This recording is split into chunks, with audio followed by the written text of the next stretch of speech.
Hey guys, welcome to Ghost and Friends. I am your host, Ghost of Texas Football. Special guest in the house tonight. Matt, I didn't ask you this before we came on. How do you say your last name, brother? It's a tough one. It's Bohmfalk. Bohmfalk. I always tell people bomb, like a bomb that you drop, and then walk, right, or falk just rhymes with walk. W-A-L-K, F-A-L-K. Because as you can imagine, people give me a little grief over it, but it's just Bohmfalk. I will say I have seen a couple of other spellings of your last name on Twitter via some of our fans over the last couple of years. But hey, brother, how are we doing tonight? I saw another one today. There's usually a common theme, but you know. Well, how you doing? And welcome to the channel, brother. Oh, thanks so much. I'm doing great. I appreciate you having me on. This is always fun to talk a little football. So, you mentioned too, we'll talk a little golf too, and just whatever else. But this is fun. I love it, and I appreciate you having me. Yeah, more than happy to have you. I know we appreciate you being patient with me. Been trying to get you on here for a couple of weeks now. Think it's a pretty fun time to do so. You know, you guys were obviously getting into the meat of the schedule here. But before we talk about your big game with Arkansas this weekend up in Jerry World, let's talk about the Bowling Green Falcons coming to town. Score-wise, you know, I'm sure probably scares a few Aggies. But, hey, you left with a win against what is now the betting favorite to win the MAC Conference in Bowling Green. What were your thoughts, brother, as you watched that game play out? Yeah, well, so when in quick summary, when A&M goes down and scores on the first drive of the game and Marcel Reed looks – like the same Marcel Reed we saw against Florida, your first thought is forget what they did against Penn State. We're going to beat them 48-3.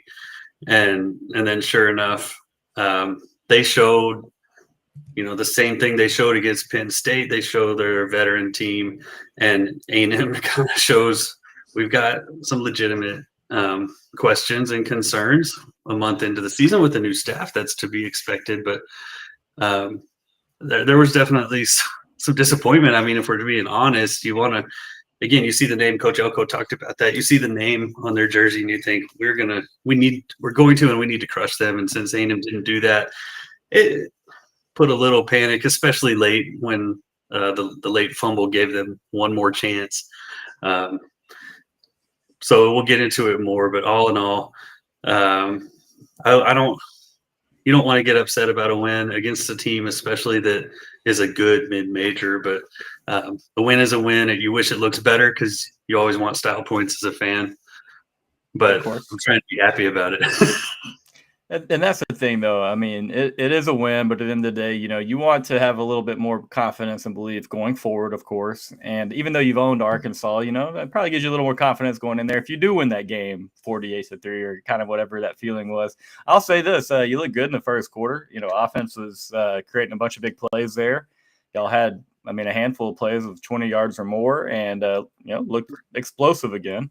But after that, I'll be honest, I went to the Texas game. I missed a lot of what happened from the second quarter on, and was kind of shocked to see that y'all kind of stopped scoring there for a while. What was the main issue? So the same issues that you keep wondering about with the Aggies, that we wanted to come in this year saying that we had a really good wide receiver room, but then when you start watching, no one has emerged, and that's been a common theme of media and fans saying, do we really have a number one receiver? And so far, we really just don't. You know, one week we thought it was Cyrus Allen, and then I don't think he had any catches against Bowling Green, and we hope it's Noah Thomas. And he had 5 or 6 catches, but none of them were down the field. So I think that's part of it. And then you have a quarterback who, we love watching him. But this game really started to show that he's got a lot of work to do with seeing the field as a passer. He looked like he didn't know where to go with the ball when he would drop back. So, yeah, he ran for 90 yards. Probably half of that was on scrambles, maybe more. I don't know. But he's not there yet as a pocket passer.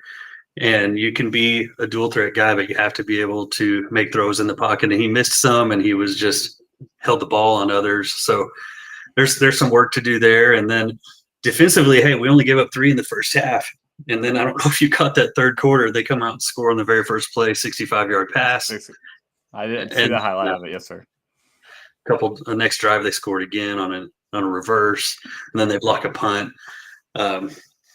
So A&M were not playing complimentary football.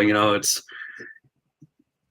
the Can't offense, give big plays, block punts, like things are going to go downhill really, really quickly. Absolutely. Yeah. So I think you have to credit the Bowling Green as you hear about them being a veteran team. They had a very, like I said, very veteran team, and they really played well. They did not panic being in a hostile environment. That's the second one they've been in. They knew that they could compete.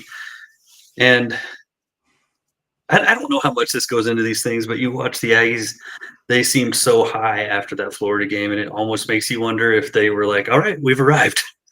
And it's like, no, you need to lock it down every week.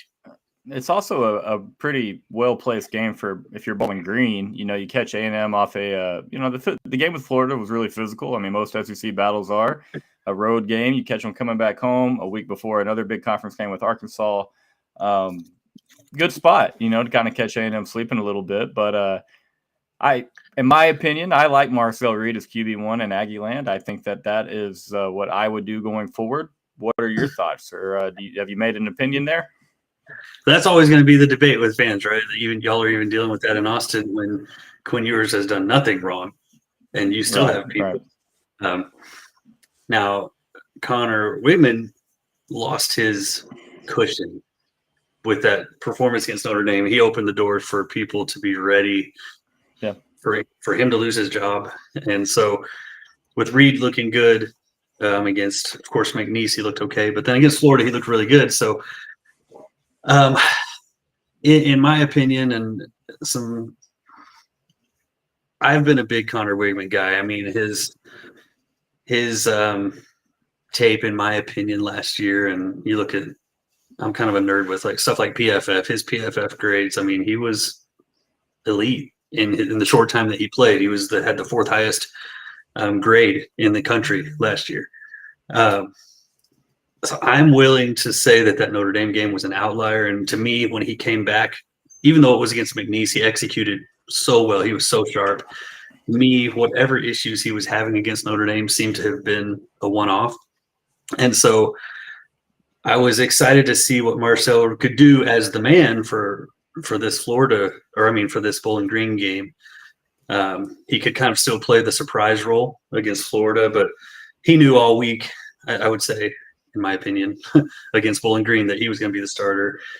And I think Bowling Green knew all week to prepare for him. And so we don't know how much Bowling Green confused him, but to me, he didn't show that he is that guy yet.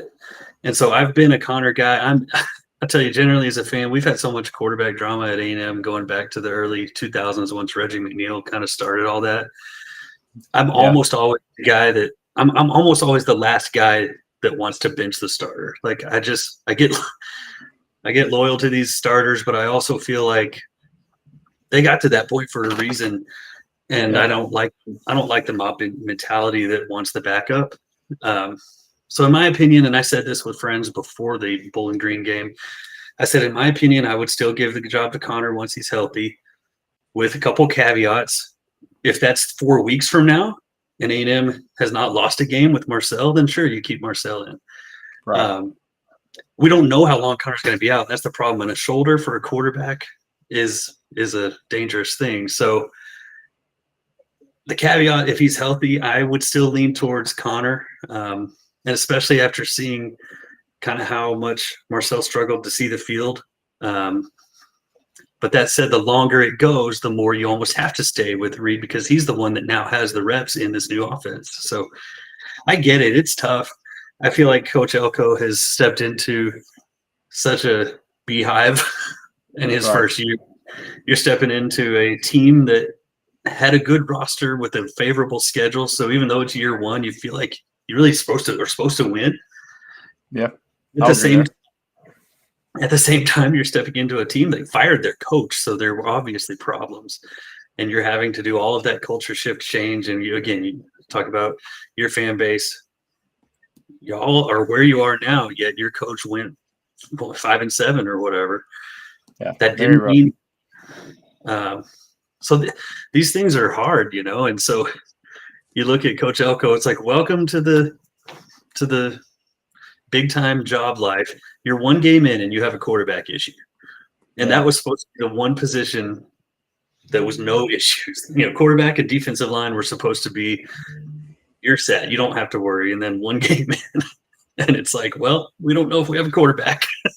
And that's a lot of people, obviously, at Aggie Land. But I mean, I like Connor Wigman coming into the season. I thought he made some big time throws, and obviously doesn't have a ton of game experience, but he's not afraid to throw into tight windows and make kind of the NFL type throws. The very couple guys in particular in that LSU game. He's throwing balls into very small spots, giving his guys a chance to make plays. I had high hopes for him. At the same time, I say Marcel Reed because of Coach Klein and what he's able to do with the quarterback and the designed runs. That's, I think, it unlocks another element to his offense when he has a guy out there that can do that. But at the same time, I'm chalking up Notre Dame for Connor as an outlier as well. He had happy feet is what it looked like. Just a little bit too quick, a little antsy. Feeling pressure that wasn't there yet. And hey, man, you just got hurt in the second game. Miami was second week of last season, I think, and you missed an entire year. And the last thing you're probably wanting to do is, especially those ankle injuries, like that's not any fun. And so, yeah, I think it's a fair conversation. I don't think that, kind of what you're saying, I don't think there's really an answer to it yet. You have to see what Marcel does with Arkansas.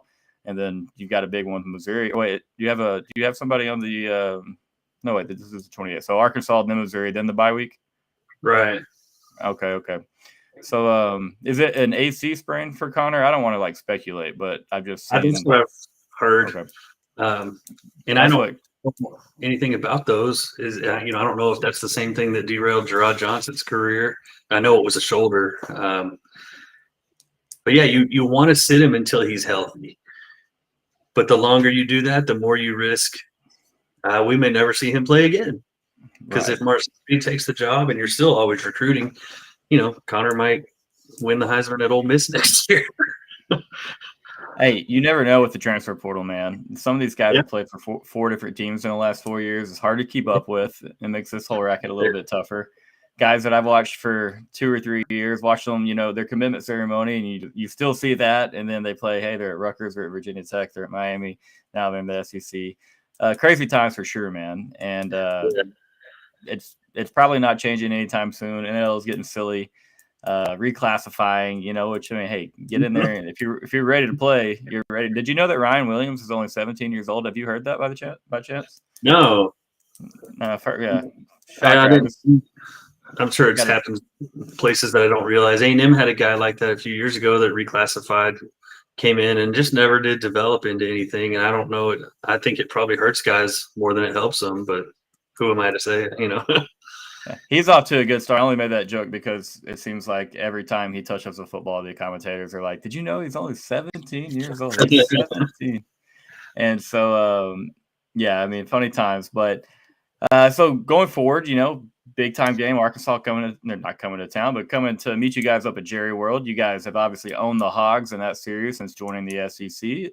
Anything about the Arkansas team that kind of scares you? They got Taylor Green, Jaquinda Jackson. They kind of ride or die by those guys. But what are your thoughts on the Pigs? Well, you talk about that series. The series has been a fun series. However, A&M keeps winning or has won a lot, but they have been heart-stopping games that are not fun. True. Some insane games. Yeah. Overtime games and just crazy. So I don't want that again, but there's a lot of stuff about Arkansas that concerns you when you start looking at the Aggies right now because, again, I thought A&M was going to be able to lean on great quarterback play and a great defense with Coach Elko. And the defense right now, it's just underwhelming in my opinion. And injuries have been part of that. Losing Tyreek Chappelle, the nickel, is a big issue because behind him it's been pretty bad. And then the safety play has been kind of hit and miss, and our starting safety Brooks has only played 40 snaps all year because he keeps getting ejected for targeting. And but so you look at this Arkansas offense. I was looking at like the PFF grades, and the Aggie defense is near the bottom of the SEC in many categories.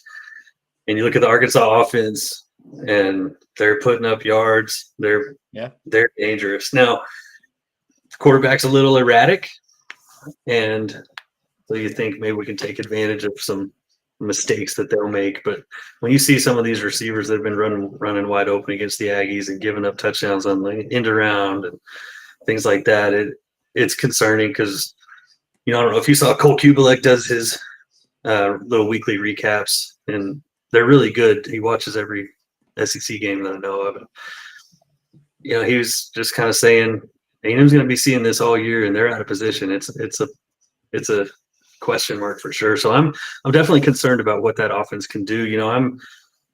I respect Bobby Petrino a lot, and I'm one of these, you might say, conspiracy theorists, but when he was at A&M last year, I'm convinced that Jimbo was still pulling the strings on that offense. Yeah. And the Petrino, I believe that. Yeah, the Petrino offense that we were expecting never materialized. And I think it was because Jimbo was still really calling everything more or less. And now I feel like Petrino probably has free reign over there, and you're seeing what he's known for, which is having a really dynamic offense. Yeah, I mean, they scored had 10 possessions in that opening game, scored 10 times, moved the ball at will for most of the game against Oklahoma State. They should probably be 4-0, looking at it with a pretty decent win, out of conference at Oklahoma State. They kind of let that one get away. Well, and then they gained 600 plus yards in that game and lost. Right. Yeah, and I mean, just the way that one went down, it kind of felt like, I still would say comfortably that Arkansas was a better side there over the Pokes. But, scoreboard, I mean, Pokes, they even covered in overtime too. They didn't just win. They covered that 7.5 point spread. It's funny, but crazy game. They should probably be 4-0. And as you said, man, anything kind of goes in that game as far as, you've won every game, but there's been a ton that have happened between block kicks, kick returns, punt returns. Fake punts, ran for a touchdown. I remember that one from Arkansas's punter, and I don't know, they didn't win the game, didn't matter, but it was pretty cool to watch as a Longhorn. And so I think we'll see a pretty good game. Matchup wise, I expect you guys to turn Taylor Green over a couple times. I just think that too much pressure from your front seven, but the thing is, y'all have given up some big plays. Got a couple of big plays for touchdowns in Notre Dame game. Obviously, Bowling Green as well. And so, that, like you said, that's a valid issue that you and Mr. Cole have, and something you got to look out for because Arkansas is explosive and Bobby P can scheme guys up. But I will say I fully agree with you on Jimbo still running the show. Even though he had Bobby P there, I maybe there's a little bit of influence, but it still looked very much like a Jimbo Fisher-led offense. No doubt about that. I don't think that's a conspiracy by any means. I think it's probably pretty safe to say. But yeah, maybe so. So. Go ahead, sir. I was just going to say, when you look on the other side, again, the questions still remain with the Aggie offense and another injury on the offensive line this past week. I don't know what Connor's status is, and they're going to keep it close to the vest, of course. So I think it legitimately could be either quarterback, but whoever it is, if it's Connor, and you might say, well, Connor can't run the way Colin Klein needs him to. Well, then Connor's going to need to be good with his arm. And if it's Marcel, and you say, well, he's got the running threat, but he's got to be better than he was against Bowling Green as a passer. Either quarterback is going to have to really play a complete game because I think A&M's going to need to score, let's just say 27, 30, whatever, or more to win this game because it's hard to imagine holding that Arkansas team under 27 the way we've looked. I mean, I think you can count on a few big plays happening for Arkansas. I think that, scoring 30 is definitely a realistic probability for both sides. I think that y'all will find a way to move balls against an Arkansas defense that's given up a lot. And at the same time, I think y'all will make enough plays. Or sorry, they'll make enough plays to move. I mean, limit those big plays. Make them go the length of the field. 10, 15 yards at most. Consider that the big play you're giving up, and that probably goes a long way for you guys. Matt, I hate to do this. Give me 1 second. I've got a little guy. I've got to run back to bed. Of course.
Let that guy on one show yesterday, and he's trying to come back already. I had to just take it to my kids already and tell them I'm busy. I did bedtime 15 minutes earlier tonight, doing solo, and I thought that I thought that'd be okay, but I think he can sense it's too early. So, but no, he's good now. But yeah, I think that you're gonna have to score some points. I agree with you there. You're gonna have to score some in that one. Pretty dang good backfield with Taylor Green, Jaquindon Jackson. Bobby Petrino's probably somewhat motivated, just a little bit extra. Find some points in this one. But right. talking full season with you, is there a win total that you have your eye on that kind of makes you a happy Aggie this year, or are you just kind of living week by week? Because of the roster and my belief in Connor and some of these guys and Elko's, he showed as a great game day coach at Duke. I had a really high number. I was like, you look at preseason, before the Notre Dame game, A&M was favored in 11 out of 12 games. The only game we were preseason underdogs in was against Texas. And so, my thought with that is like, look, if Elko can win the games he's supposed to win, which was a problem with Jimbo, and then win these games at home, though, the 4 ranked opponents are all at Kyle Field this year. So, I mean, yep. I was not ashamed to say, I was saying, look, playoffs minimum for this team. And you lose that first game, and now your margin of error is just gone, because I think 10-2 is the number to reach the playoffs.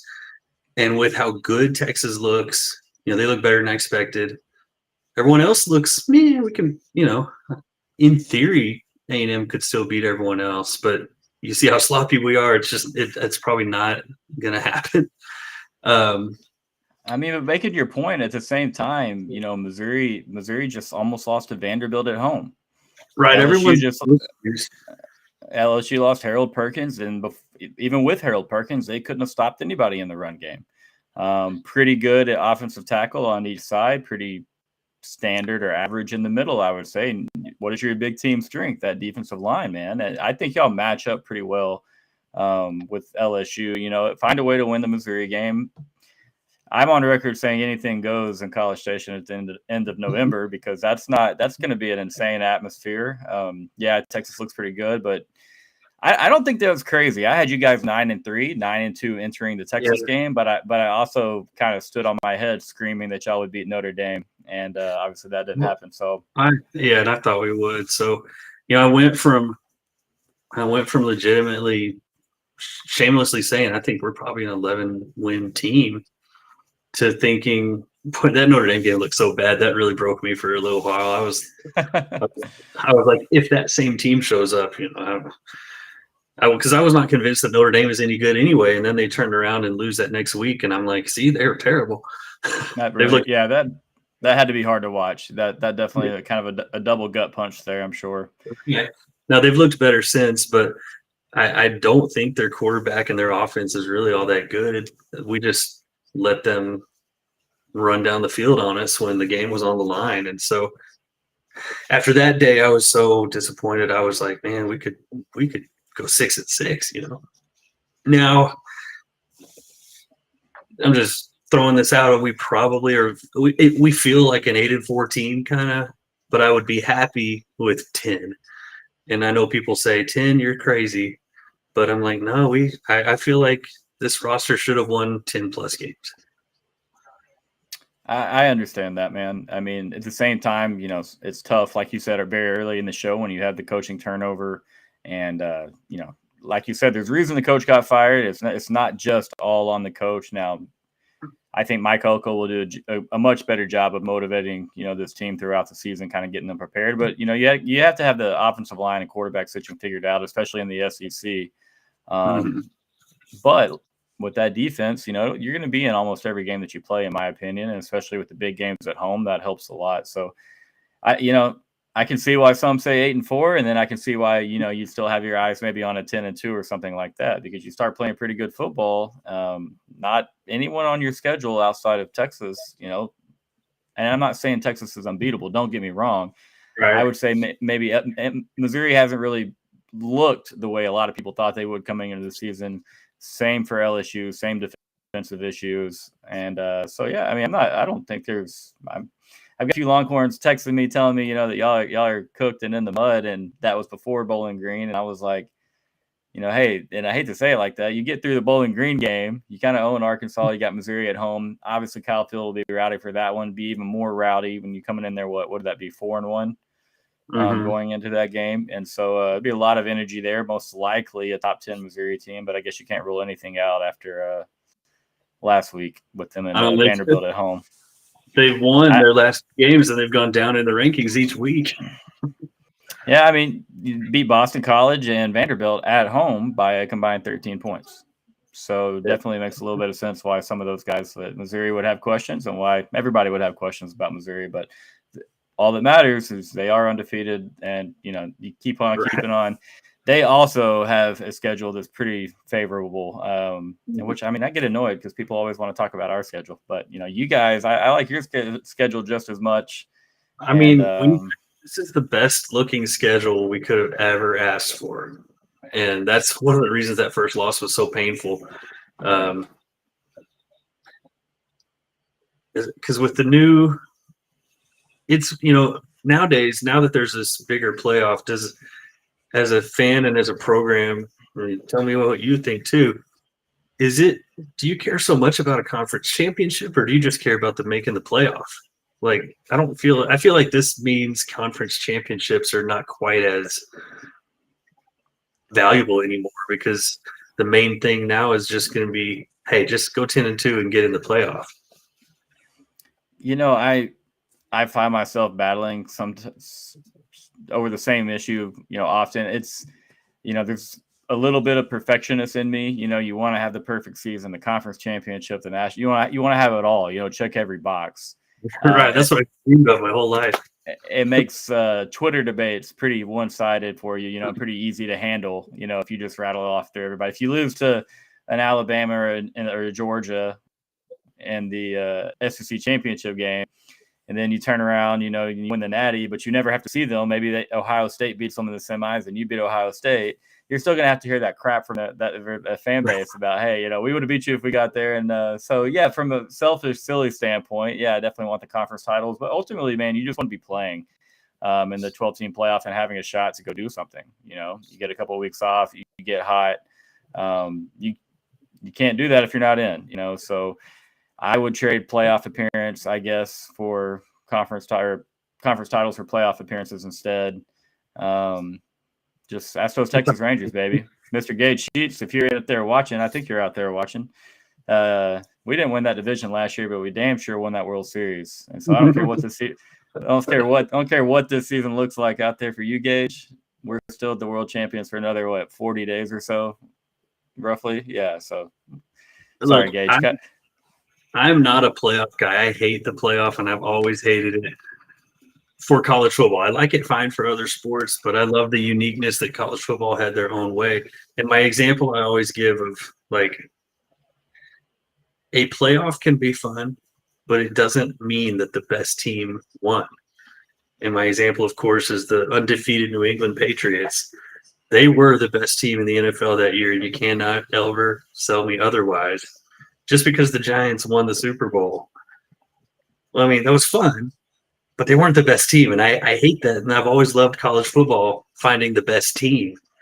And now the more the playoff expands, the more it allows someone that's not the best team to have a chance, and that bothers me. So that's a little side note. I hate it. It's a double-edged sword, though. You know what I mean? Because at the same time, like the 2008 Texas Longhorns are the best team in college football, and we get hosed. Obviously, I'm being silly here, but we get hosed. Oklahoma gets in the play, and that's just one example. 2014 TCU gets in. Ohio State, the 4 seed, wins the Natty. So it's like, okay, it's hard to say it's wrong that they got left out, but dude, TCU looked really good that year with Trayvon Boykins, and they were loaded. And so, I mean, like at the same, I get both sides of it. I really do. It was very pure back in the BCS days when you had number 1 versus number 2, and if you lost during the regular season, you thought your life was ending. It hurts so. Which 2008, the Crabtree play, the early 2000s, we would only lose to Oklahoma, and we never played for titles. You know what I mean? And like those losses, like I can still feel them. You know what I mean? They still hurt. And so I'm curious to now, if we lose a regular season, with the expanded playoff, I don't know what type of emotional reaction I'll have. I mean, it'll hurt, but it might make the recovery process a little bit easier. But I get your side. The BCS was fun, chaotic. But yeah, now y'all have done the job of beating Michigan. What's the order? Do you play Georgia then OU, or OU then Georgia? OU on the 12th, so back to back. Let's say you beat OU, and you've kind of done the hard part of the first 5-6 games, and then you look at the schedule, and really you think Georgia and A&M are the only real potential losses. It's like you lose to Georgia. Like I said, in the old days, you're about ready to jump off a cliff because you're like, that was our chance. It's over. We're gone. But now, like to your point, it's like you lose to Georgia, and it's almost like, we could lose to Georgia. We could even lose to A&M, and we're going to go 10-2 and get in. Here's what gets really twisted, though, is making your point.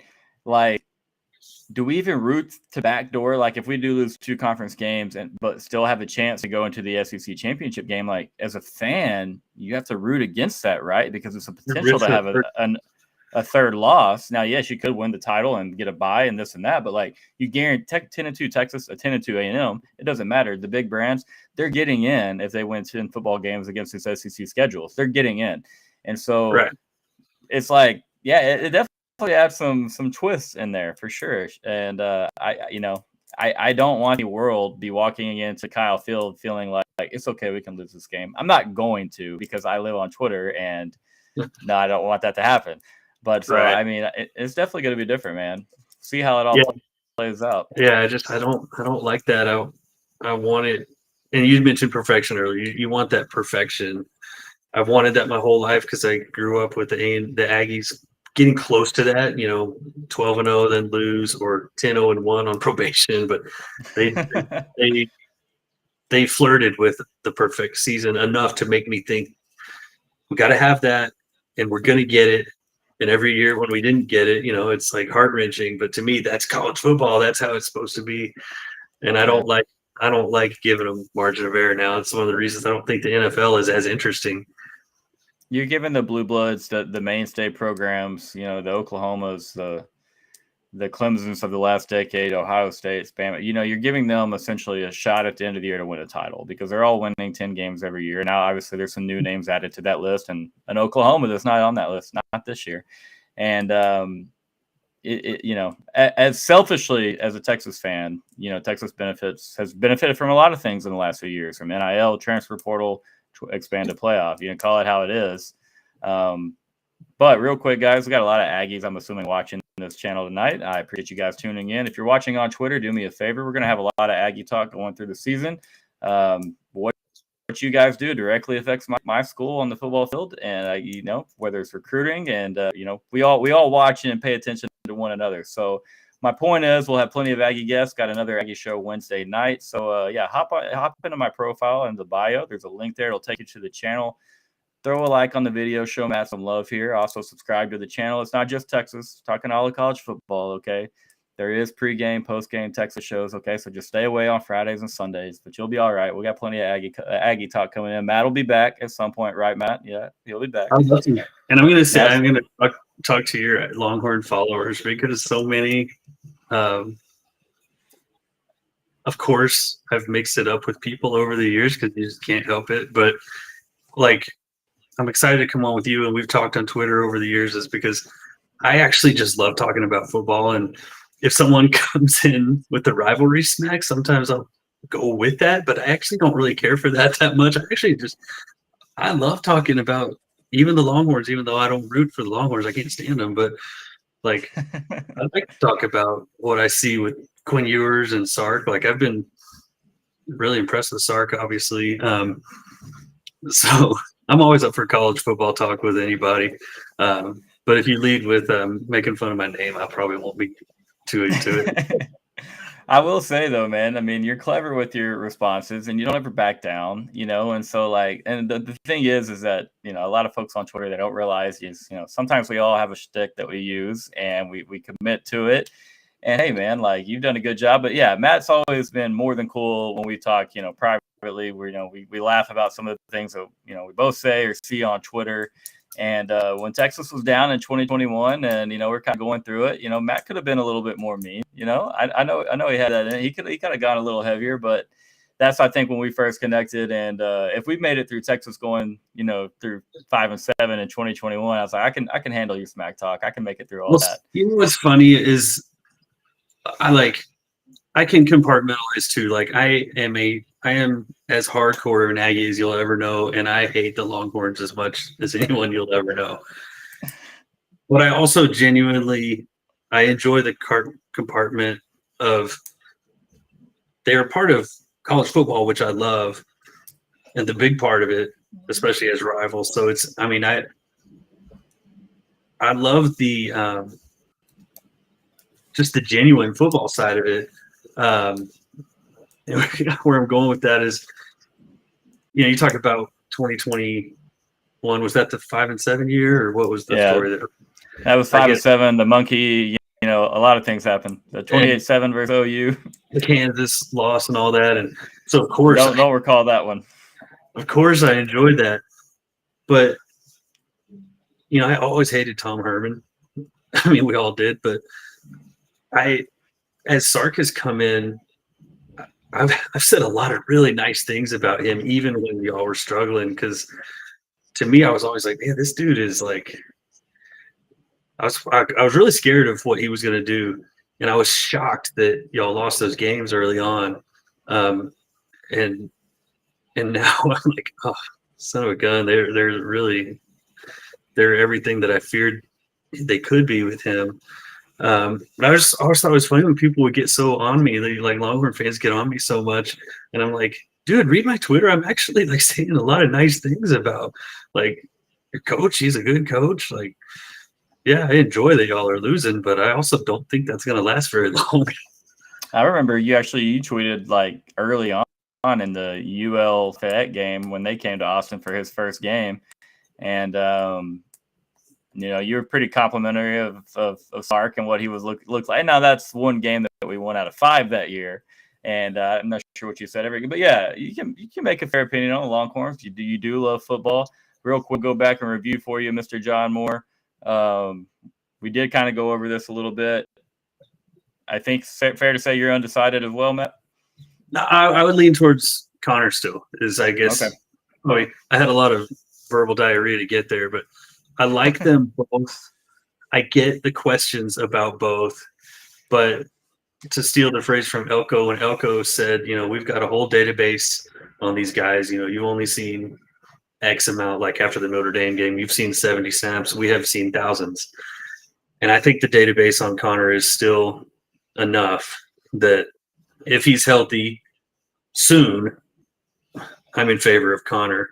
But the longer his injury drags out, the math changes. Yep. Fair. I said as well, John. I think it's a more than fair conversation to have. Kind of feel like the Notre Dame game was an outlier. Matt, said that first. Kind of agree with him there. But at the same time, if Marcel's rolling, you got to let him roll. And until he kind of, I don't know, to me, it's, if he struggles and you have a chance to lose that Arkansas game and Connor's ready to go, I think that's a movie might be necessary, because that's a game A&M should go in and win. But hope that helps a little bit, John. Definitely a fair conversation, I think, for all Aggies to be having. I get that, not a conversation you want to be having 4 weeks into, year one under Elko, but it is what it is, and just got to roll with it. Now, okay. Go ahead. Ask you about these quarterback things, because I know you know this. I call some high school football games every Friday night, and at halftime of our games, we just talk college football. That's all we do. And we talked this week about the fact that there are Longhorn fans that want Arch Manning to start over Quinn Ewers. And am I crazy, or is that just crazy talk? No, it's definitely crazy. And there was actually a bunch of silly Texas drama on Twitter with one guy who just ran his mouth saying the same thing, doing so in a pretty rude way towards Quinn. And it's crazy that we have fans out there that are not beyond appreciative of Quinn's growth. Missed a lot of time early, went through some struggles early. And he's obviously developed as a player, person, quarterback, has done great things at Texas. And for them to just, you see the 5-star Arch, and you see it's fun. He has a big touchdown run. He likes to throw the deep ball. He's thrown some really, really well. And John's right. Nobody that knows ball is saying that. Not in my opinion. Nothing that I see on Twitter. Everybody debunks it pretty quickly. It's Quinn's team, in my opinion. We reach our upside with Quinn. He's our ceiling, and this is fair. We went through this last year at times after Malik had a couple starts, and then Quinn came back. It is crazy talk. Mr. Gage. Astros are going down in October, buddy. Sometimes Aggie jokes have been around forever, and it's like, are Aggies kind of stupid? And sometimes I think I am. And I only just now realize, we've been doing this for 40 minutes. I only just realized that these tweets are coming in on the side of my screen. Are they really? Yeah. No, like on the little thing that we're doing here, I never noticed the comments. I'd rather. Yeah, I've got it. I usually pull them up for everybody to see. But I didn't know if you were going to spit a lot of fire, and I didn't want anyone jumping on you, and so I had to make sure. I am not a hater in that sense. Like, I'm all about just let's talk football, man. I love it. I will say I have listened to you one time on the radio. Is it okay if I say where you call games at? Of course. Yeah, for the Rogers High School Eagles up there, and you coached against Rogers a couple times in my day. Played against Taylor Youngman back in the day when he was at Rogers. Not a fun experience back there, but I played 2A baseball, and so you don't see that type of guy at the 2A or 3A level, And so we played them in a tournament. I can't remember where it was, but yeah, different type of guy, and so but fun. So. Hey, if you're ever around the Rogers area, Matt is the voice of the Rogers Eagles, man. Pretty cool deal up there. Yeah, if you ever want to listen, we stream online. I own the company that streams. We stream for Rogers, Salado, Gerald, Academy, Troy, and Central Texas Christian School. It's called schoolboysports.com. We have fun, but you mentioned 2A baseball. Now Rogers is 3A now because they reclassified everything, but very small school, and it looks like small school football. It's small kids, and they run funny systems. But we have been on this stretch of seeing opposing teams that have D1 athletes. Like, really? Yeah, I've seen some kids in the last playoff game last year, and then the first few games this year. One kid that's at Baylor now, Joshua Dobbs, played for Tidehaven last year. We met them in the playoffs, and he ran for over 200 yards, and now he's at Baylor. I don't know if he's seen the field yet, but and we had another one that's got offers, multiple SEC offers already this year. He plays for, I think it's Grossbeck, and Jordan Smith. Was that Jordan Smith? Yeah. Telbeck. I'm from I went to school in the head for a little while too as well, so that's where my neck of the woods is. So that's how I know where Rogers is. But yeah, I talked to Jordan a little bit. He's a player, man. Yeah, he was awesome. Super fast. I mean, they came to Rogers and they scored 56 points on Rogers. And then this past week we saw a wide receiver that he's just a sophomore, has an offer from Baylor already, and then his teammate, little bitty guy, but so I don't think he'll be playing big time ball. But best performance I have seen in the 7 years I've been doing this, he had 10 touches for over 300 yards and 6 touchdowns. So that's a decent night. That'll get you a game ball. And we're going to see one more big time kid this year. Where Rogers is playing Columbus, who is currently, last I looked, are ranked up 2 in the state, and they have a quarterback committed to TCU. They've been a wagon lately. Yeah, so it's been kind of fun. We don't, like I said, we usually see maybe one D1 kid per year come through the 3A schedule, and we've seen a few lately, so it's been a lot of fun. Funny, talking about Groesbeck, first game I ever coached at Groesbeck, which was kind of cool for me because I grew up, 10 miles from the place, and we lost 60-3. It was a rude homecoming, got drug, but won the next year, so that kind of helped out. But small area, man, because like I was saying, I grew up playing with Salado, Troy. Every time that I played travel baseball was over in like the Harker Heights area, and so we had a lot of games in them. Felt like every town you rattled off, Academy of the Bumblebees, we used to run with them, play against them as well. Great basketball school, obviously. But yeah, you guys check out Matt over there, Rogers Eagles. What was it? One more time. Schoolboysports.com. Yeah, y'all check it out, guys. But yeah, man. So just real quick, you did have a couple compliments towards the old, but what does impress you about this Texas team? I mean, you don't have to go off and massage the ego over here or anything, but a couple quick things. I really don't mind giving compliments to the enemy. So I watched most of them last year. Now this year I actually haven't seen much, but I'm keeping up. You know what I mean? And yeah. Because of the amount of talent you guys lost to the draft, 7 guys, I think, on offense and then 2 defensive tackles anchoring the middle. I had questions. Are they going to keep the explosive offense after losing Xavier Worthy and all those other guys? And then, of course, in the middle of the defense. And I did get to see a lot of the Michigan game. I was watching it on my tablet while I was at Kyle Field that day. Honestly, man, the defense is probably better than the offense, and that's what's amazing. Although maybe that's crazy. The offense is really good too. But they just haven't really seemed to skip a beat. And I think you mentioned, Quinn, you were growing.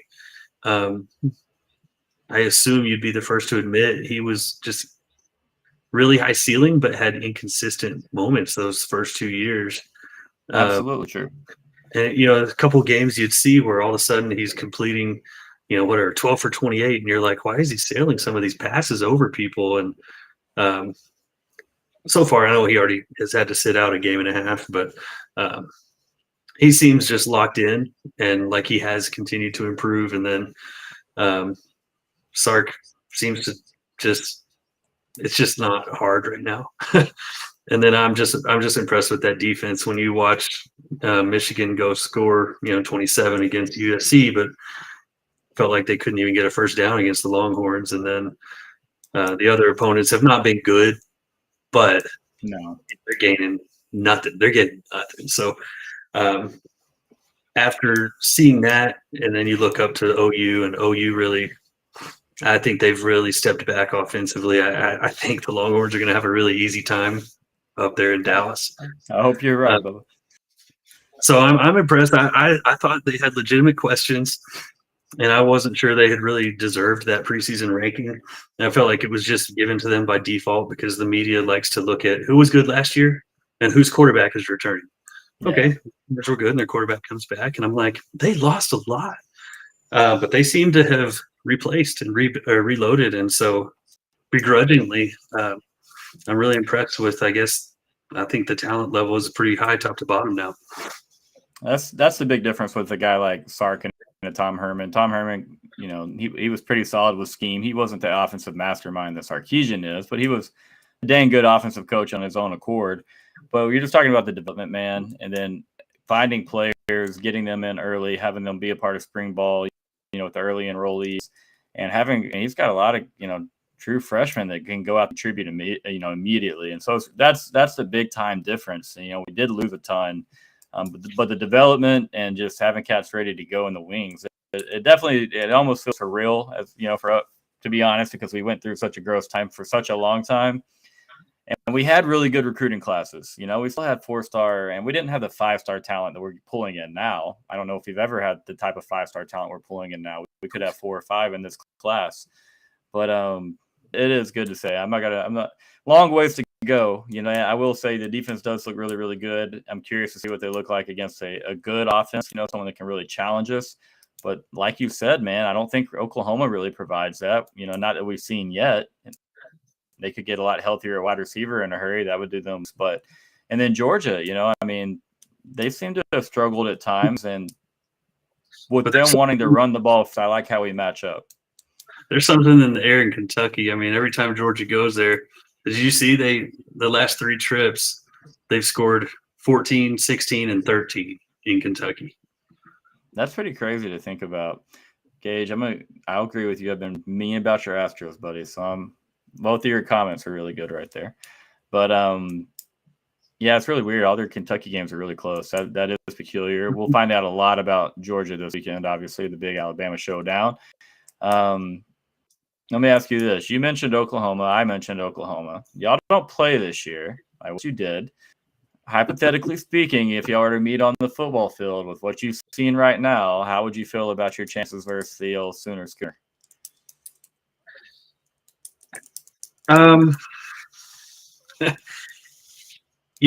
They've gotten better defensively, I think, with Venables. We're in such a spot. I think there's so many teams that are good but flawed. And I think there's a lot of parity with the transfer portal is making teams each team is such a patchwork group of people. So I think A&M is just in that group where almost every game we play this year, this point spread is going to be like 6 or 4 or 3, which is basically a coin flip. And I think that's how it would be with OU also. And I can't sit here and say I would have a lot of confidence. I would always say, like, if we play well, yeah, we'll handle them. But are we going to play well? Like, who plays well anymore? Yeah, that's the thing is, like, you just don't see a lot of no one's just really impressive. A few things about a couple of teams that are good, and a few teams obviously that have been really bad and really obvious are already underachieved. But then, yeah, like you have a massive contingent of teams that are working on things, figuring out identities, who they are, and like you said, A&M's gonna have a lot of close ball games. That's just the nature of how things are right now. Elko's gonna have a good defense, and now the thing with Oklahoma, I love their defense. If I had to defensively between y'all and them, I would take the Sooner defense because I think they're very experienced at secondary and locker. Obviously, your front seven probably I would take that side or that position group over theirs, but offensively, man. Like, I just can't do it. Maybe Michael Hawkins brings some life to that offense a little bit, but that offensive line, bro, that they're struggling. And now it might not be fair to talk too much on their offense because they are banged to hell. They are really a banged up group, and I want them to get healthy, man. I don't want them like limping into Red River, and I want it to be like you talked about earlier. You can respect the enemies at times. You respect what they bring, or what they mean rather to the fabric of college football. And I want you guys to be, maybe not trying to take, maybe we're not playing for the last playoff spot, but have a shot of your own and make that game mean something. And I love when Oklahoma and Texas show up, and there was a part of me that was like, hey, if Oklahoma wins, it's all good because they're going to show up probably a top 10 team in the state fair, and that helps that hype of that matchup a lot. But it was good watching. That's where we differ. You're so much more classy than me. I can talk about it very calmly and level-headedly, but I don't want the Longhorns to ever win another game as long as they live. I don't want to. Well, let me say this. I'm definitely laughing, and maybe as quick as anyone, when you guys or Oklahoma do lose. And I do plan on posting, I don't know if you saw it, but the silly duck with a Longhorn cap smoking gif. I definitely plan on posting that every time that one of you guys lose. And so it feels good to post and hit send on that. But at the same time, when y'all are winning, like, and I start to say, okay, those guys in College Station are getting excited. Like, think about, was it 2009? You kind of struggle early in the year, and then Dry Johnson kind of takes over. You guys get hot. Y'all are doing, I don't know, you went 5 in a row coming into the Texas game, maybe? Y'all had gotten hot. I don't know if it was 5. And took number 2 Texas, essentially down to the wire. Thank God for a big kick return there, and somehow Colt McCoy outrunning some safeties at Kyle Field. Never thought I would see that, to be honest, but that was fun, man, because you could tell how hyped up you guys were on a little bit of the ascend right there. And man, that wide receiving core went crazy. Obviously, Jeff Fuller had a big night, but yeah, there's just an example, So I agree with you. I'm not as classy as you think I am. I promise you that. I'm definitely going to make my jokes and laugh and have a good time. I'm never going to say exactly what I'm thinking on the timeline. I'll say that, but no perfect ghosts. There's a dark side, no doubt. But it's fun, man, and it's just cool that it's back. We went for the Twitter Cold War for 12 years or however long, 13 years, and it's crazy, man, because I never thought we'd get out of it. Even then, Texas gets announced to the SEC in the summer of 2021, and the next thing you know, like, hey, we're just a couple months out. Time. Well, we're getting old. Time goes fast, Yeah, unfortunately. Will you be at A&M? Will you be at A&M Texas? That's the plan. Yeah. Don't know how that'll look, where I'll sit, or who I'll go with, but that's the plan. My deal was, I'd always gone. Let's see, I graduated class of 01, but I think I was there in 03. And then I went, I guess, in 05. Home games were in odd years for us. 07 was the Stephen McGee year, if I remember. And I didn't go. I watched it. I was deer hunting, and I watched it. And that victory was so sweet. And when we won that game, I was like, I'm never going to miss another game, A&M Texas game at Kyle Field. Because it's going to hurt if we lose, but I have to be there if we win. If you win, yep. And then there was only 2 more at Kyle Field, and we lost them both. It's a cruel sport, man. It really, really is. Painful losses too. I was at the 2007 game. Y'all kind of scrapped the playbook, threw the ball all over the field. Stephen McGee threw for 400 plus, if I remember correctly. We couldn't guard Mike Goodson on the damn wheel route. I think he got us a couple times, but I know for one big touchdown. Yeah. We even had a kick return in that game. Yeah, funny story about that. If it's kind of derail. And this is not like a lot of Aggies out there. I started going to school at UT Tyler trying to play basketball. And I was there, my freshman year was 07, and I had a PlayStation in my room, and I am a Madden nut. And college football 25 as well. If anybody wants to smoke, come and catch it. I do yourself a favor and just stay away. I was a nerd when it came to those things, particularly back then. But so I'm playing all the time, and I live with 3 other guys, and one of the guys is playing we all travel baseball together, me and the 3 roommates, and one of the guys from our travel team, me and him, we would play online every now and then, chop it up, share different strategies, because he also took it really, really serious. We'd go around playing all the Buffalo Wild Wings tournaments. We traveled to like the Gaylord Texan. They had a big tournament put on by EA Sports every year, and so we were doing all that. And my roommate is awful, okay? One of my best friends, but he's awful. And so he starts playing that guy, and my roommate's a Longhorn, the other guy's an Aggie, and they start playing for like $20 a game, but with all these incentives. So it was like, hey, if you give up a 50-yard touchdown, that's another 20. If you give up, and we learned these, we used to take RVs to our travel baseball trips, Colorado, Nebraska, South Carolina. And so what were we going to do? We were going to gamble on video games or cards. And so that's where we all picked it up. And sure enough, man, my roommate, who is awful, this other friend, the Aggie, takes it very seriously, plays a ton.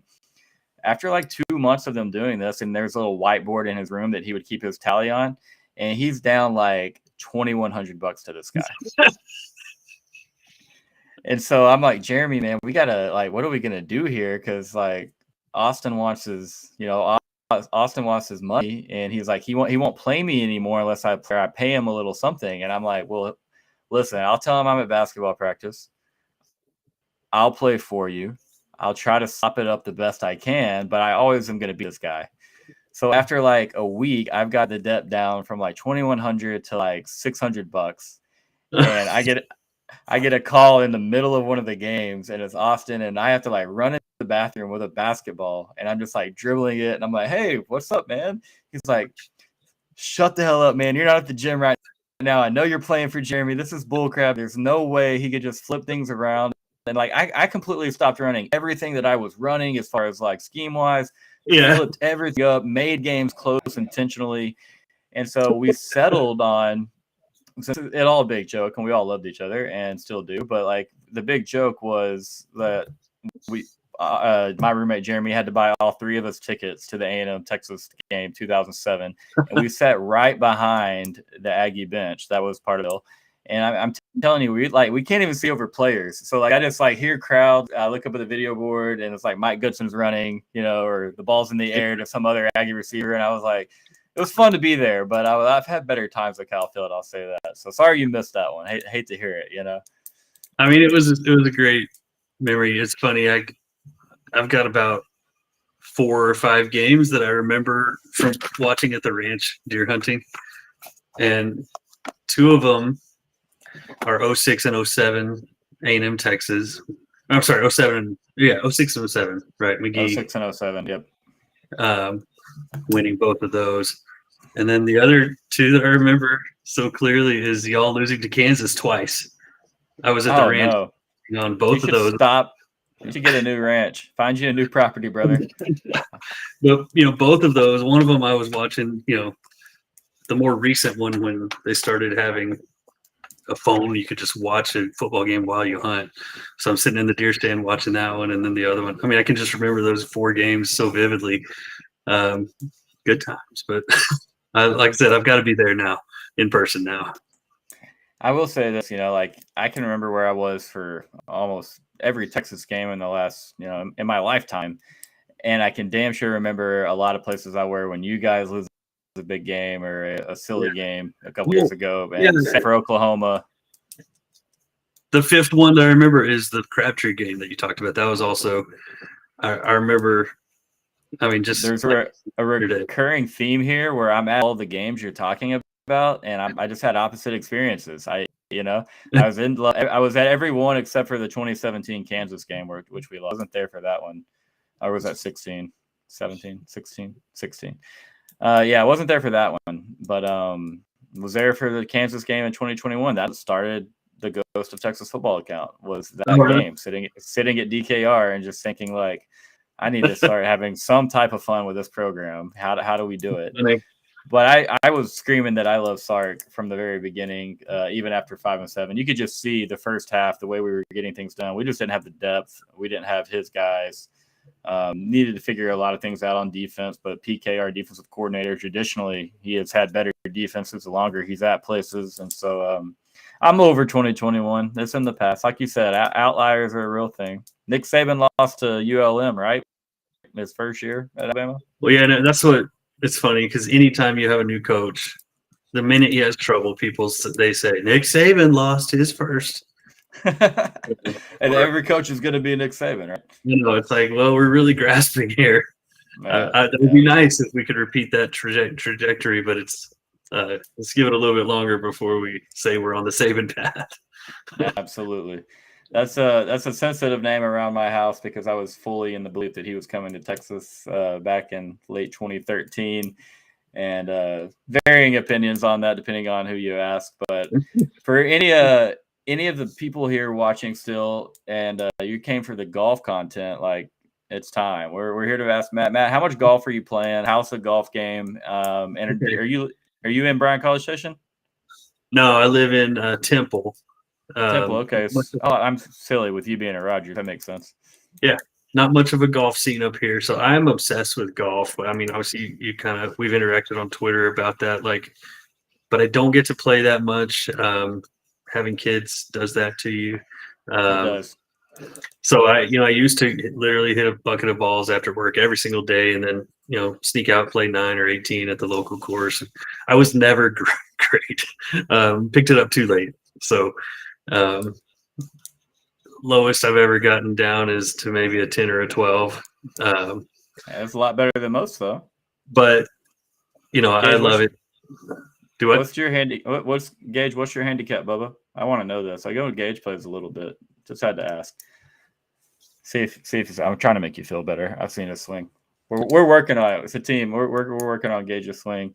Yeah, same here, man. I absolutely obsessed. Just let it take over my life for a couple years there, and then I was like, I got to the point where I was so well. I don't need to continue to hit that bucket of range balls every day. I don't need to get that extra little 9-hole run in, or maybe squeeze a few holes in, because I would always try to squeeze out as much as I could of a round as I can. Right. And and my little guy's up a little bit, and so every time I want to go, he's going to go. He's been swinging since he was in Dodgers, and so he wants to go, and we get out there, and I'm chasing him around, because running all around. There was one time it's just me and him at the range, and they have flags posted out everywhere, and I look up and he is at the 150-yard mark. I swear I wasn't taking that long to address and swing. I really wasn't. I don't know how he did it. I was just like, this is insane. There's no one else out there, so I kind of just let on shack balls for a sec. But yeah, the game is definitely falling off the face of the earth. It's very depressing, to be honest. What were you shooting back at your peak? What was your number? I got down to a 4. And and which I will say this, went to Scottsdale on a trip in June, and I mean I played some pretty good golf. I've broken 80 several times in the last year, but not the way that I was. It was easy. I'd shoot 74, 75, 78, 79. I was kind of disappointed about. Now it's like 85, 86, and I'm like, okay, could be worse. So it's a tough game, man. I picked it up way too late. Didn't play until I was old, and all those baseball swings, I kind of wish they were golf swings instead back in the day. But hey, it is what it is. Baseball was a lot of fun too. Yeah, my problem is I'm too interested in seeking out help online. that I will say started the downfall for me a little bit, because one thing would go wrong, and like I'm telling you, I don't get really a chance to go practice and fix it. And so then I'm looking at something and I'm like, oh, this guy does that differently. This guy does that differently. And that's stay away, man. My advice is stay away, go swing your swing and figure it out. It's too far gone. I can't now. I don't even have a swing. It's so bad now, but I can scrape together usually, depending on the course, high 80s. I can usually get under 90. But there's just classic bad golfer, like a lot of blow up hole, a few blow ups. I'll have a stretch where I'm 7 holes where I'm only 1 or 2 over, but then I'll have a 3-hole stretch with three triples. Whatever. What kind of golfer are you in the sense of like when things are not going well? Are you like talking to yourself? Are you like stone cold silent? Are you like the rage type? A little bit of all those at different times, but just curious. No, I'm a super laid back guy. Like I'm always optimistic, which is not always good. But I mean, it is good for golf. I always think I'm about to figure it out, and then I'm happy to keep. I've got a good mindset for it. I just don't have a good swing for it. That's the thing. The mindset, you keep that solid, that'll take you a long ways alone in golf. You know what I mean? Because when your swing's not there and the mindset isn't there, it's not fun. You're just out there kind of in hell a little bit. But that's the same thing. I enjoy course management. I enjoy playing away from trouble. The things that you're like, sometimes if you're a bad golfer or whatever, not bad, but just you're just playing for fun. It's like, I'm just going to go for it because I don't care. Yeah. Try to clear that water. But I actually enjoy plotting a safe course. You're not going to make birdies that way, but I'm trying to avoid the 8. Now I still blow up sometimes, but I enjoy the plot your way around the course, the course management, the strategy. That's what I'm obsessed with, really, is the thinking part. Oh, I like that as well, man. And my score, when I tell you, I'm dipping into the mid 80s and things like that, it's very obvious that I am ignoring course management. I am frustrated with how I hit my driver, so I'm going and hitting driver 13 or 14 times in a round. Not a remedy for success. Obviously, if you can smoke driver and do it really accurately, that's one thing. But I used to be the same type of guy, a lot of 4 irons off the tee box. Played a lot of 2 irons now lately. I have to ask you this. Have you been out to Pine Dunes in Frankston, Texas? No, what is that? It's heaven on earth. You need to get out there. It's my favorite course state. I've played a pretty good number of them. That's obviously speaking public Evan courses. I would rather play there than before I would go down to, I live 30 miles from TPC San Antonio. I played it 15, 20 times. I would rather play Pine Dunes in East Texas than I would rather play TPC San Antonio down here. I played where they have the Houston Open every year. I don't know if that's the name. That's a fun track, but I still would rather go to the Pine Dunes place. I'm just making a point.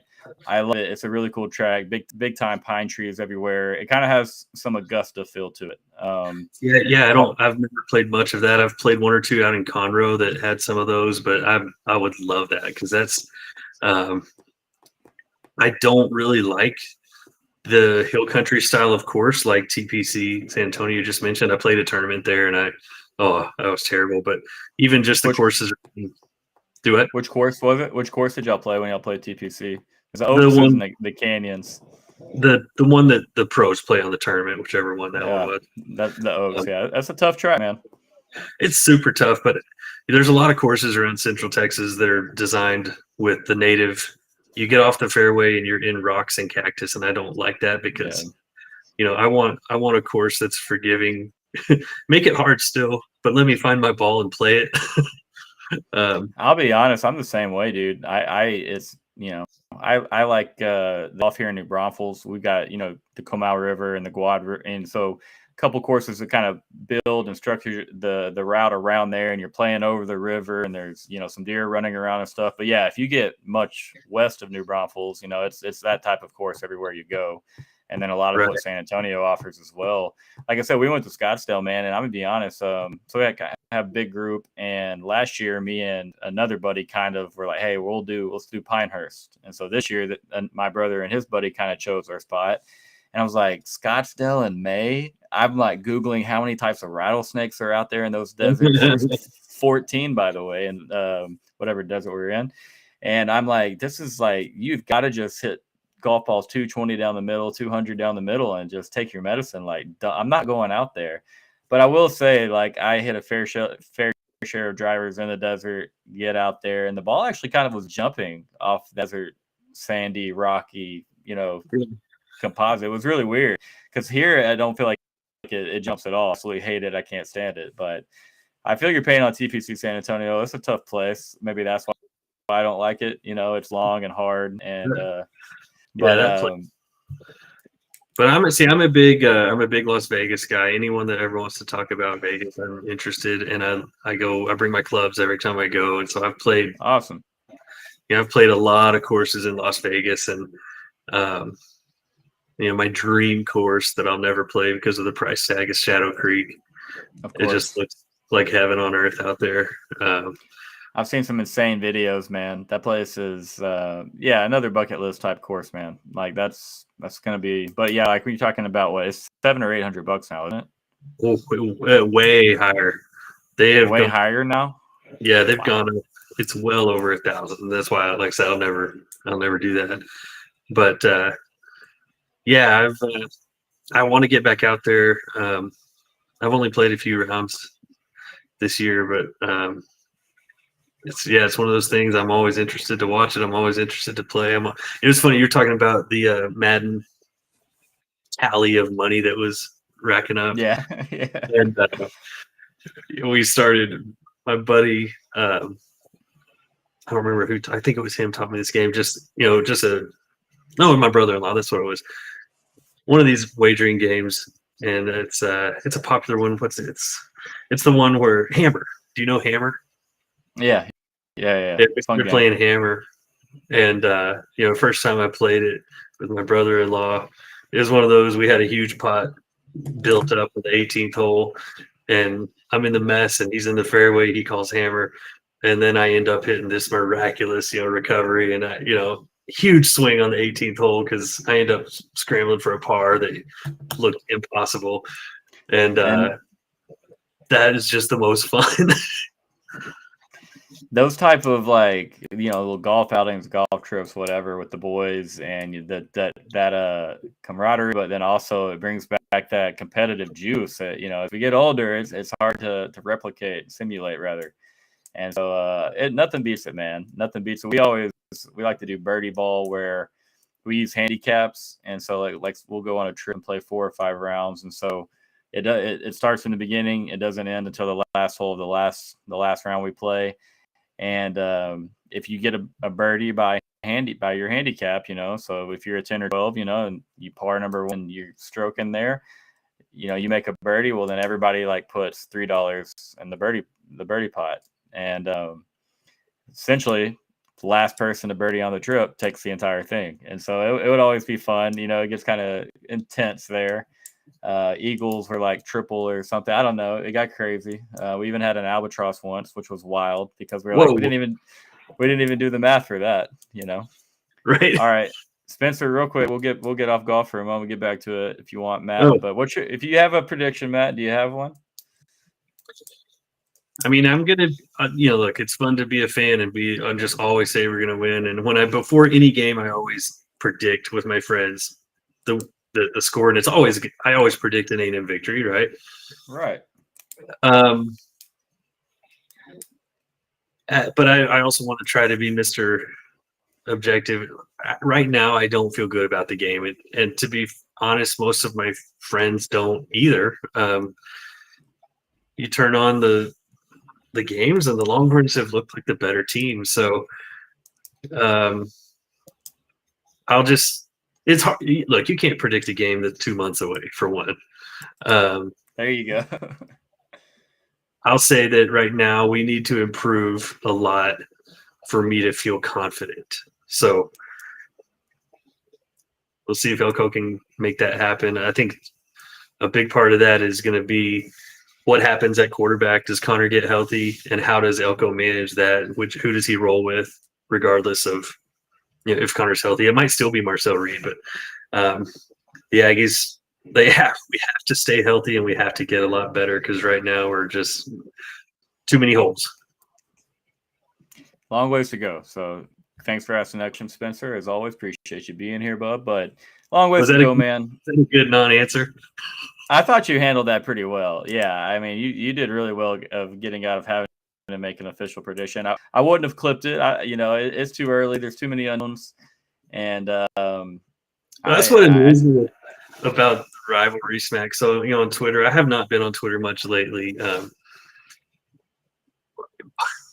but just with setting up for this, and of course, a couple people. There's some Longhorns that just don't even follow me, but they'll tag me for no reason because I've gotten blown up a few times by Kyle and the other what's his name?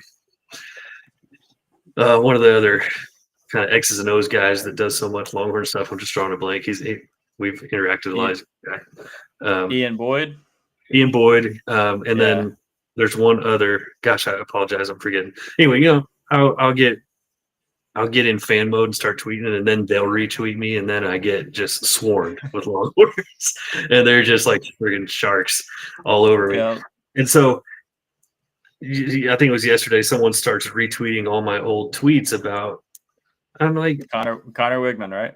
Yeah, I'm tweeting positive things about my team. I'm like, I'm not going to be embarrassed about tweeting exciting things as a fan. And I'm not going to feel stupid if you retweet them 6 months later because, oh no, I was wrong when I said that we were going to beat Notre Dame. This is sports. It's going to happen. Every single person that is willing to put stuff out there is going to be wrong time and again. So it's that part doesn't bother me. I just think it's funny that people are going to be like, there's a tweet for everything, you can go back and if someone's active. We found out today the hard way. There's a tweet for everything. There absolutely is. Won't reference that, but I am glad that our football Twitter football account took that post down because once I saw a couple Aggies, I don't know if you know what I'm talking about, but No. Sure you'll see it. You'll see a screenshot. I'll tell you about it afterwards. I'm not gonna say it straight up, but yeah, such a mess. Yeah, I'll give you that, Spencer. There's those receipts, they have been funny to go through. I try not to post too many receipts until the end of the year. It's so easy to do so after one Notre Dame game or one Tennessee game. I feel like, I didn't think Oklahoma had a chance in hell to beat us last year, to be honest. I thought they had a good team, but I thought we were pretty damn loaded, and seeing what we did in Tuscaloosa, I thought I'd take care of them. Now, three turnovers and a goal line stand later, we lose that game by 4 at the wire. And so I'm trying to wait, but I've definitely been slowly collecting some marks, both from the old north of the river and then over in Brazos County. It's always fun. I was looking through earlier, and I had a bookmark. It's not yours, but you're in the conversation.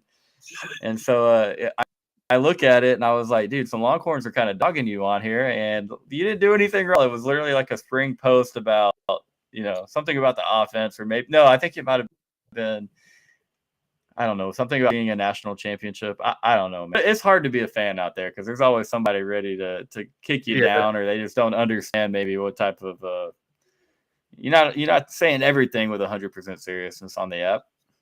Right. And I'm not saying anyone that does this is bad, but I don't ever bookmark tweets and try to bring them up later. I'm just like, yeah, of course people are going to talk smack or talk good about their team. Like, of course, and I'm going to do it for my team. And when I do mix it up with people, I just try to annoy them with logic. But,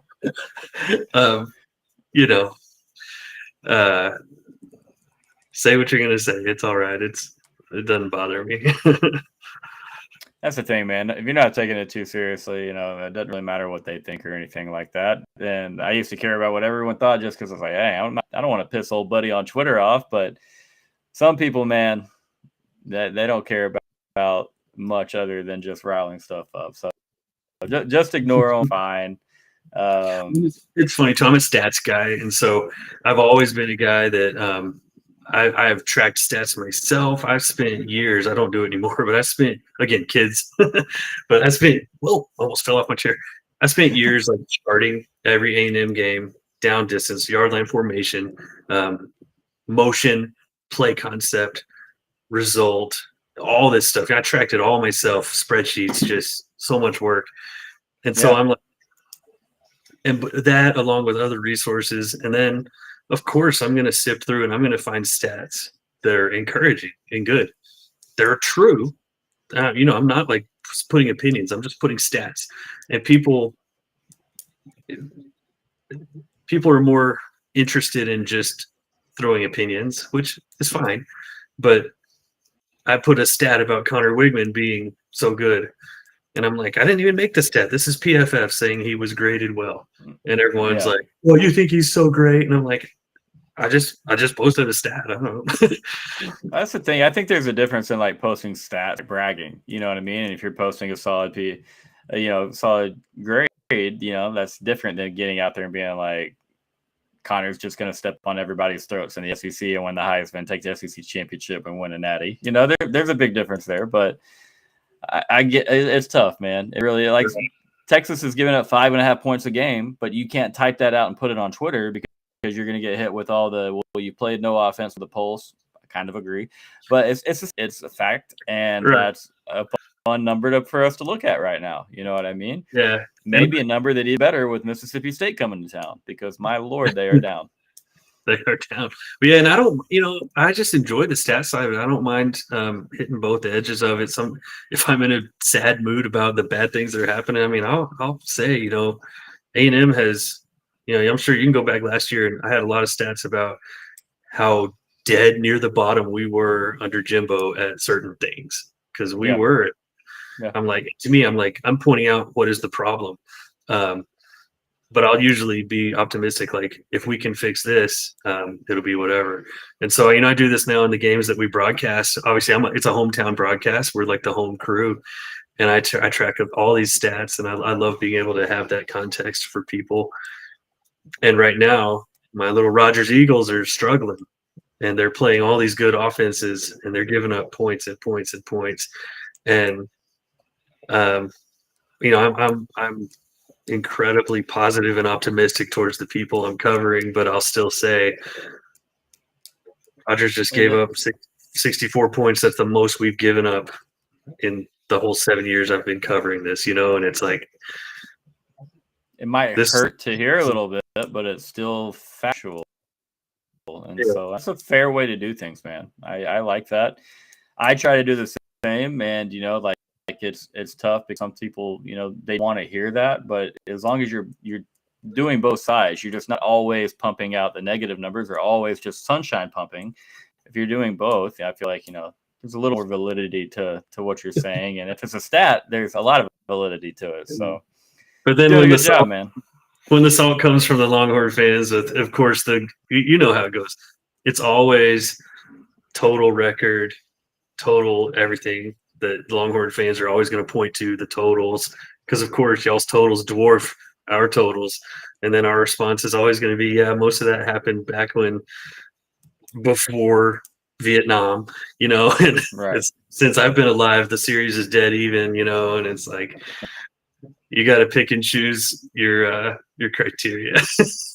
Yeah, man. I just like to say whatever benefits us and roll with that, or say nothing at all, but it's a great rivalry. It's good to, it's back. I definitely glad to have you on here, man. Had a lot of fun. We ran for a while, talked about a lot of things. I definitely, safe to say, I like the Coach Elko hire. I like some things that A&M is doing, but at the same time, like you said, they're playing a lot of close ball games. Matt said some nice things about the Longhorns. I thought we got through it all pretty well, buddy. Yeah, we got a lot more to cover too. I hope you let me come back, because we talked about I actually want to talk about pro golf sometime. Yeah, no, absolutely. It's a big part of my life. I care way too much about a certain golfer or two out there, just as much as I do the Longhorns or the Rangers or anybody out there. So I'm definitely down for that. Would love to have you back. And I'll tell you this, man. I'm gonna be honest. I want this channel to run year round. I don't want to do just football. I plan on doing a lot of golf content. So let me know if that's something you might be interested in. Get you on here. A lot of pro golf. There's a ton of fun tournaments to keep up with. Pepsi gang, shout out. I'm gonna tell you right now, Pepsi is so much better than Coke. I don't know if you're just doing that to drink Pepsi or just all you had in the fridge, but tell the wife all the time. My page, my homepage, whatever you call it, on my Twitter, my bio on my Twitter says I love Pepsi. I like Pepsi. Yeah. I started drinking Pepsi because of Fuller in Home Alone.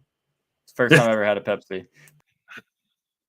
The kid that doesn't sleep with, like, that's the first time I ever. I was like, dang, it looked like it was pretty good. I'm gonna try a Pepsi out. I like your choice in beverage. Approved there, but yeah, man. Thanks. Go ahead. I'll just quick. My Pepsi love goes all the way back, and this is semi-sports related. I had a cousin when I was probably, we'll say 10, and he was, I don't know if that's right, but we'll say he was 10 years older than me, maybe. Anyway, he had a job as a courier in Dallas, driving documents all over town. I thought it was the coolest job ever.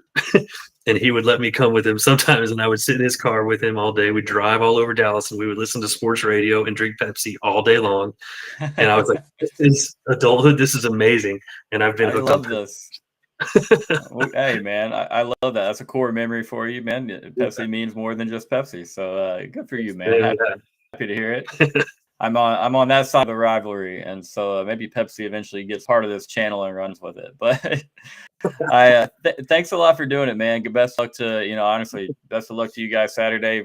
Attempting to fry some bacon up there in Arlington. Best of luck to the Rogers Eagles Friday night. I'm assuming that not a bye week for you guys. About time for district to all be rolling around and stuff. So we're playing. We need to win. We're struggling. So thank you. Hey, man, stay optimistic, man. I much appreciate the guys who stay optimistic a lot more than I do. The guys that are always glass half empty, and are complaining about being ranked number 4-0 because maybe they don't think we're playing the right quarterback, and so or didn't call the right play. I heard some guys in second 22 yelling at Sark last week. It's like 37-3, and I'm like, he doesn't show anything on film. Like, who cares what he's running? Okay, just chill. Yeah, that's crazy. Well, Matt, I enjoyed. thank you, man. Tell the folks good night, and we'll get out of here. Okay. All right, man. Appreciate y'all. Thanks for listening, and love to talk with any of you. Come hit me up. All right, guys. Let's do it.